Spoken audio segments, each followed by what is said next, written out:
इस वक्त मैं मौजूद हूँ कुमराट वैली के अंदर। बड़ा खूबसूरत जगह है, लोग पूरे पाकिस्तान से यहाँ पे आते हैं देखने के लिए। मेरे साथ मौजूद हैं माँ जी, जो कि यहाँ पे रेस्टोरेंट चलाती हैं अम्मा का होटल के नाम से। सोच से बता रही हूँ कि मैंने वो एक सीजन बस चलाया। नेक्स्ट अब मैं सीजन आई हूँ तो जिससे मैंने ये जमीन ली, बनाया मैंने खुद था, उसने कब्जा कर लिया। आपकी जमीन के ऊपर? जमीन बच्चे इधर ना हम लीज पे लेते हैं। 15 साल की जमीन लीज पे ली थी मैंने इससे। दुख इस बात का है कि मेहनत भी की, जलील भी हुए। मैंने होटल भी बनाया ही था तो खिड़की से पूछते माँ शराब है, लड़की है।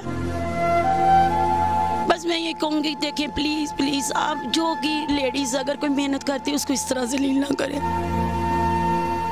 अस्सलाम वालेकुम नाज़रीन, मैं हूं आपका मेज़बान अनस कुंदर। नाज़रीन इस वक्त मैं मौजूद हूं कुमराट वैली के अंदर। बड़ा खूबसूरत जगह है, लोग पूरे पाकिस्तान से यहाँ पे आते हैं देखने के लिए। और मेरे साथ मौजूद हैं माँ जी, जो कि यहाँ पे रेस्टोरेंट चलाती हैं अम्मा का होटल के नाम से। नाज़रीन लाहौर के अंदर ये पहले काम करती थी, लाहौर से इन्होंने कूच किया कुमराट की तरफ। और यहाँ पे जब भी आप किसी शहर जाते हैं तो आपकी यही सोच होती है कि आपको अच्छे खाने, लजीज़ खाने मिले। तो नाज़रीन ये बड़ा ज़बरदस्त खाना बनाती हैं, इनसे बात करते हैं। अच्छा मानिए बताएं कि ये कब शुरू किया आपने?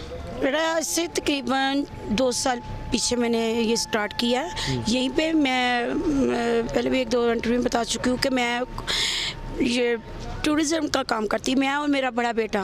फिर हम इधर आए हैं, यहाँ पे खानों का इशू होता था। खाना जो आते थे लाहौर के हमारे पंजाबी माशाल्लाह खानों के शौकीन होते हैं, उनको लोरी खावे जाइए, वो इंजॉय तो करते हैं लेकिन खाने की वजह से बहुत परेशान होते हैं। फिर मैंने और मेरे बेटे ने डिसाइड किया क्यों ना हम इनको लाहौर से लुत्फ़अंदोज़ करें उन खानों से। तो हमने अपना इधर एक सेटअप बनाया। यहाँ पे हमने लीज़ पे जगह ली, लेकिन अफसोस की बात है कि मैंने अफसोस से बता रही हूँ कि मैंने वो एक सीज़न बस चलाया। नेक्स्ट अब मैं सीज़न आई हूँ तो जिससे मैंने लिया, मैंने ये ज़मीन ली, बनाया मैंने खुद था, उसने कब्जा कर लिया। आपकी ज़मीन के ऊपर? ज़मीन बच्चे इधर ना हम लीज़ पे लेते हैं। 15 साल की ज़मीन लीज़ पे ली थी मैंने इससे। अच्छा मुझे ये बताएंगे, अफसोस होता है कि आपका रेस्टोरेंट बड़ा बेहतरीन चल रहा था लेकिन अचानक जो है किसी ने कब्जा कर लिया, तो आपने अपील भी की एसी साहब से, SHO साहब से, लेकिन कोई आपसे तावन करने के लिए तैयार नहीं। दुख होता है? बच्चे दुख क्यों ना हो। देखिए मेरी बात सुने, जब अपनी मेहनत से कुछ चीज़ बने तो दुख तो होता ही है ना। और यकीन करें मैं जब ये होटल बन रहा था, लकड़ी की आग पे मज़दूरों को, यहाँ के मज़दूर आपको पता नहीं कितना खुराक लेते हैं। मैं सुबह से लेके अभी 12 बजे तक उनकी खाना रेडी, तकरीबन सुबह स्टार्ट कर देती थी। उनके लिए खाना लकड़ी पे बनाती, मज़दूरों को खाना भी देना, साथ साथ अपना होटल के करवा रही हूँ, बनवाया। लेकिन एक सीज़न चलाया, उन्होंने मेरे होटल पे कब्जा कर। क्यों?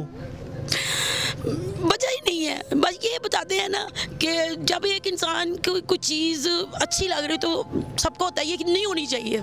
यहाँ पे यही है। दुख होता है? बच्चे दुख नहीं होना तो क्या ना। देखिए एक मेहनत से एक चीज़ बनी हो, दुख इस बात का है कि मेहनत भी की, जलील भी हुए। क्योंकि यहाँ पे आते हैं, मैंने होटल भी बनाया ही था तो खिड़की से पूछते माँ शराब है, लड़की है। 1 साल जो मैंने चलाया वो बहुत मुश्किल है। अब आई हूँ तो वो कब्जा किया। ये अल्फाज बोलते हैं लोग? ये बोलते हैं। मैं भी कहती हूँ आपकी माँ है ना, जाके अपनी माँ से पूछो शराब है, लड़की। अगर वो देती तो बेटा मैं भी दे दूँगी। एक माँ यही कह सकती है। और हम कितना, मेरे बच्चे तंग आ गए कि आखिर में 1-2 बार 1-2 को पीटा भी है, लेकिन नहीं। अब यहाँ पे क्यों नहीं आके पूछते हैं? यहाँ में एक दफ़ा नहीं कोई आके पूछा। ये भी आपका रेस्टोरेंट है? नहीं, मैंने आपको बताती हूँ, ये मेरे मिलने वाले हैं। जैसे मैं बड़ी परेशान थी, 15-20 दिन उनके घर में रही, बड़े अच्छे हैं। उन्होंने कहा माँ परेशान हो, आप रो ही नहीं, आप ये किचन है, आप ये करें, आप इसमें खाना बनाएं। देखते हैं कि आप रोज़ाना की बुनियाद के ऊपर सुबह उठती हैं और रात को 12 बजे तक काम करती हैं, मोटिवेशन है, लेकिन क्या अपील करना चाहती हैं? बस मैं ये कहूँगी देखिए प्लीज़ प्लीज़ आप जो कि लेडीज़ अगर कोई मेहनत करती है उसको इस तरह जलील ना करें। अब मैं यहाँ पे आई हूँ, अपने लाहौर में भी काम कर सकती थी, लेकिन यहाँ आके मैं जितनी मेहनत की है उसका मुझे एक कहते ना 20% भी, 10% भी कह दें वो भी नहीं मिला, 10% भी कह देना वो भी इसका अजर नहीं मिला। लेकिन प्लीज़ मेहरबानी होगी, मेरी ज़मीन जहाँ उसका कुछ हल किया जाए, मेरी पेमेंट ही मुझे वापस दे दें, मैं इज्जत से अच्छा मुझे बताएं कि वज़ीर आला साहब को क्या अपील करना चाहती हैं जो KPK के? उन्हें ये कहूँगी देखिए लेडीज़ अगर कोई काम करती है इसका मतलब नहीं है कि वो एक गलत ज़हन से आती है, वो अपनी मेहनत मेहनत से आती है, मेहनत के लिए आती है अपने बच्चों के लिए। और प्लीज़ मेहरबानी होगी, अगर कुछ करना चाहते हैं तो प्लीज़ मेरे लिए कुछ कर दें। जी नाज़रीन, आपने इनकी गुफ्तगू सुनी है। इनका ये कहना है कि लोग यहाँ पे आके ये पूछते हैं, शराब है, लड़कियाँ हैं, उनको शर्म आनी चाहिए। खुदारा ये लोग जो मेहनत करने के लिए बाहर निकले हैं रोज़ी रोटी कमाने के लिए, आप उनको तंग करते हैं। इनकी अपील है जो मेरी जगह है उसको वापस दिलवाया जाए।